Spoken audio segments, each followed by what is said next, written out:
Jesus é a luz do mundo. Jesus é estranho, né?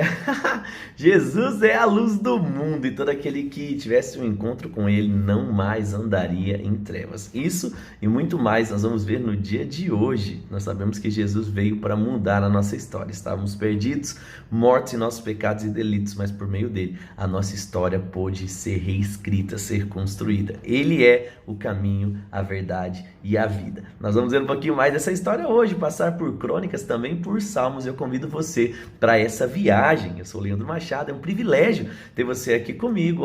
Se você é novo no canal, já deixa seu like aqui, já se inscreve e deixa o sininho. Se você já está comigo desde o início, deixa aí o seu like e fala: pastor, firme e forte com você até o final, hein? Até o fim, porque nós somos pessoas que andamos por fé, por convicção e não por sentimentos. A gente não é aqueles que andam assim, nós andamos só crescendo cada dia a mais. Bora lá então!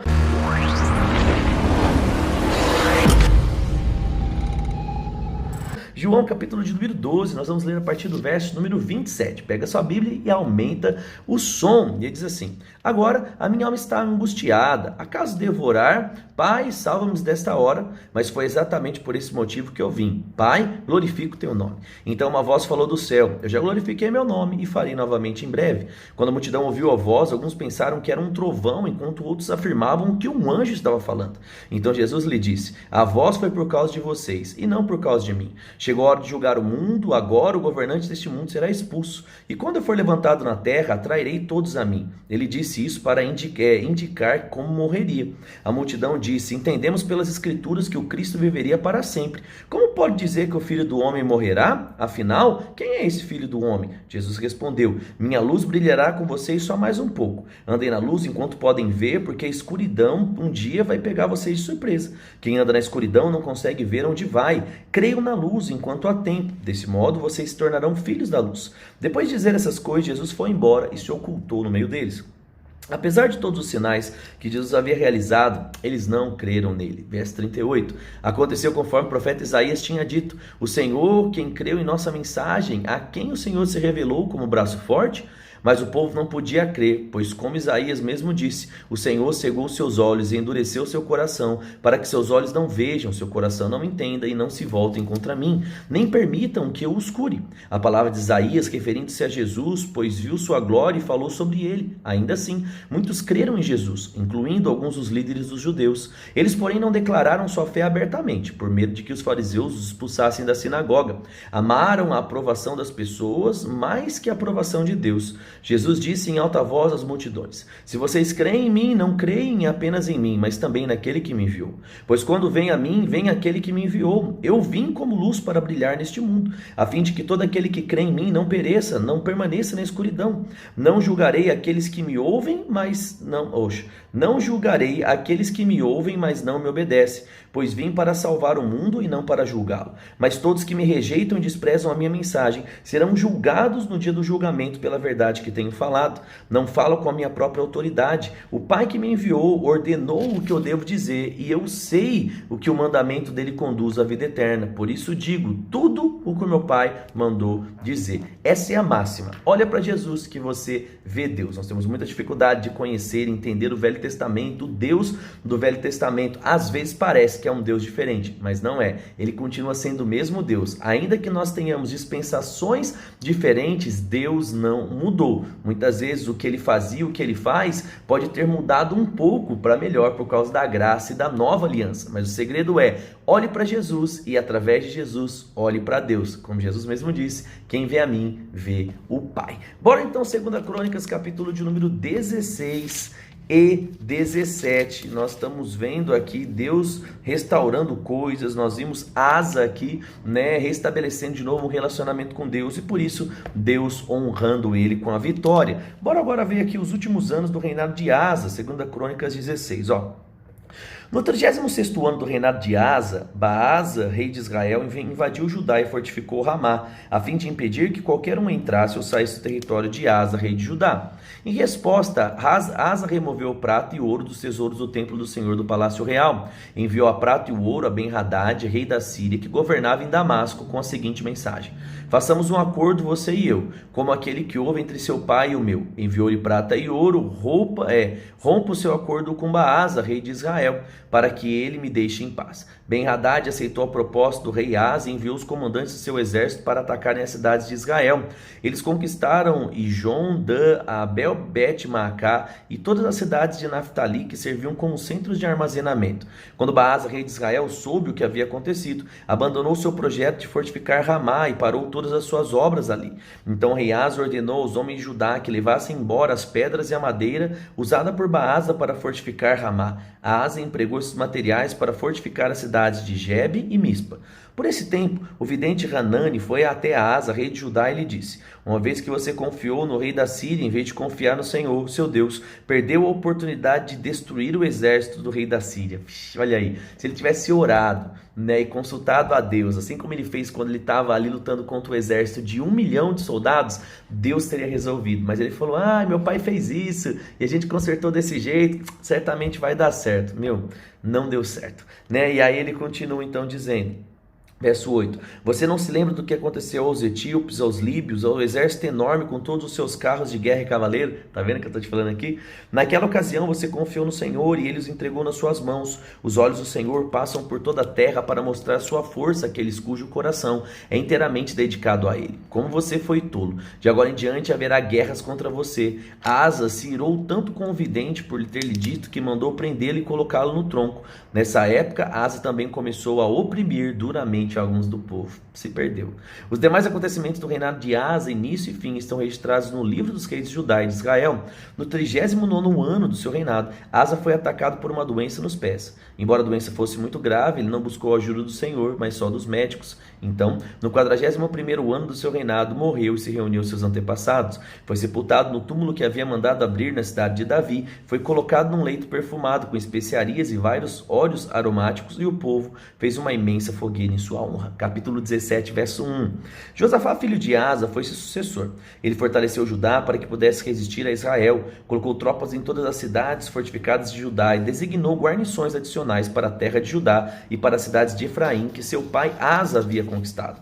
O Senhor esteve com Josafá, pois ele seguiu o exemplo dos primeiros anos do seu pai e não adorou as imagens de Baal. Buscou o Deus de seu pai e obedeceu os seus mandamentos, em vez de seguir as práticas perversas no reino de Israel. Por isso, o Senhor estabeleceu o controle de Josafá sobre o reino de Judá. Todo o povo de Judá trazia tributos a Josafá, e ele se tornou muito rico e respeitado. Verso 6. Comprometeu-se de coração a seguir os caminhos do Senhor. Removeu de Judá os santuários idólatras e os postes de Aserá. No 3º ano do reinado, enviou os seus oficiais Ben-Rail, Obadias, Zacarias, Natanael e Micaías para ensinarem em todas as cidades de Judá. Com eles foram os levitas Semaías, Netanias, Ebadias, Azael, Semiramote, Jonatas, Adonias, Tobias, Tobi, Adonias e os sacerdotes Elisama e Jeorão. Eles levaram consigo cópias do livro da lei do Senhor e foram por todas as cidades de Judá, ensinando o povo. Então, o temor do Senhor caiu sobre todos os reinos vizinhos, de modo que nenhum deles declarou guerra a Josafá. Alguns filisteus trouxeram presentes e prata como tributo, e os árabes trouxeram 7.700 carneiros e 7.700 bodes. Imagina, gente, não tinha caminhão, a galera fazia uma peregrinação, Os pastores iam conduzindo o povo, água para os animais, devia dar muito trabalho mesmo.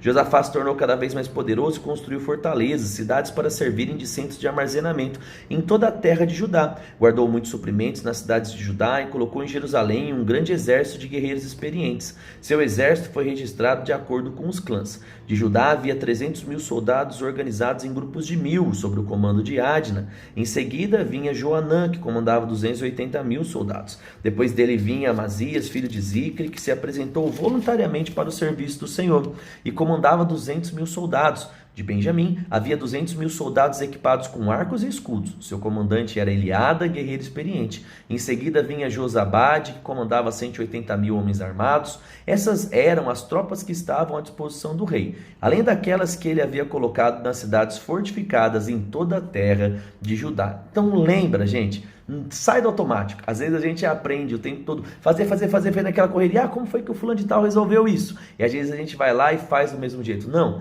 nós que somos filhos de Deus precisamos ser guiados pelo Espírito o tempo todo. Converse com Deus, pergunte para Deus, fala: Pai, é da sua vontade? Pai, o que é que eu tenho que fazer? Como é que eu tenho que agir? E certamente Deus vai guiar a sua vida, vai direcionar o seu coração e você vai tomar as melhores decisões. Bora para Salmos agora, Salmos, capítulo de número 78, vamos lá.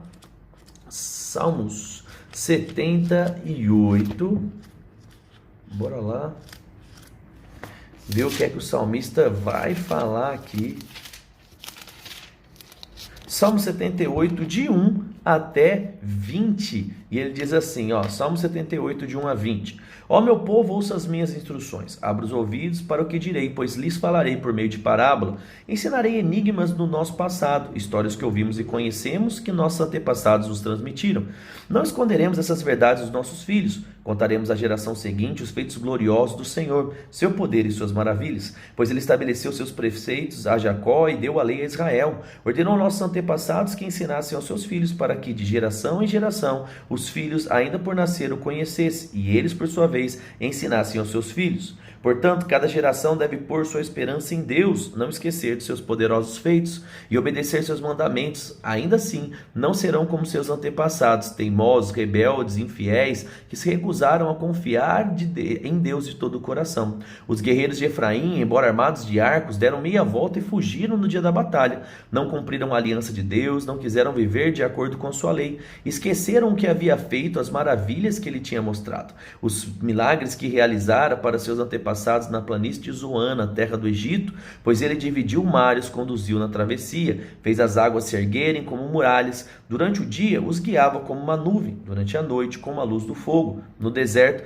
partiu as rochas para lhe dar água, como aquela que jorra em um manancial. Da pedra fez brotar riachos e correr água como um rio. Ainda assim continuaram a pecar contra ele, se rebelaram contra o Altíssimo no deserto, puseram Deus à prova, segundo o seu coração, e exigiram comida que tanto queriam. Chegaram a falar contra o próprio Deus, dizendo: Deus não é capaz de nos dar comida no deserto, e sim, ele pode bater numa rocha e dela fazer brotar a água, mas não é capaz de dar pão e carne ao seu povo. Para aqui, que a gente vai continuar lendo no nosso próximo dia. E aí, o que é que mais chamou a atenção no seu coração? Foi a infidelidade de Asa e por isso a reprovação? Foi o quê? Foi aqui exatamente o salmista falando, dessa infidelidade do povo, em falar: Deus pode fazer isso, mas ele não pode fazer aquilo. Foi Jesus anunciando a sua morte? O que é que mais chamou a sua atenção? Escreve aqui embaixo para mim: Deus cumpre a sua palavra. Escreve aqui, declara para você lembrar disso: Deus cumpre a sua palavra. Vamos orar? Pai, eu te agradeço pelo dia de hoje. Eu oro pela vida de cada um dos meus irmãos que tem ouvido as ministrações, que tem acompanhado a leitura da Bíblia. Eu oro, Pai, para que a fidelidade deles possa multiplicar os frutos que eles vão colher. Declaro famílias sendo alcançadas, abençoadas, declaro a saúde sendo multiplicada. Mesmo que o mundo esteja em caos, eu declaro que eles viverão em paz. Eles serão amplamente supridos, o Senhor abrindo as portas de trabalho, multiplicando as vendas, o Senhor mesmo multiplicando os salários, para que nós venhamos ter mais, ter em abundância para a nossa família, mas também para abençoar a vida de outros. Eu te agradeço por tudo que o Senhor tem feito até aqui, no nome de Jesus, amém. Compartilhe esse vídeo com alguém que você ama, E eu te espero amanhã no nosso próximo Bíblia em um ano, aqui no mesmo horário. Fique com Deus, um grande abraço e tchau, tchau.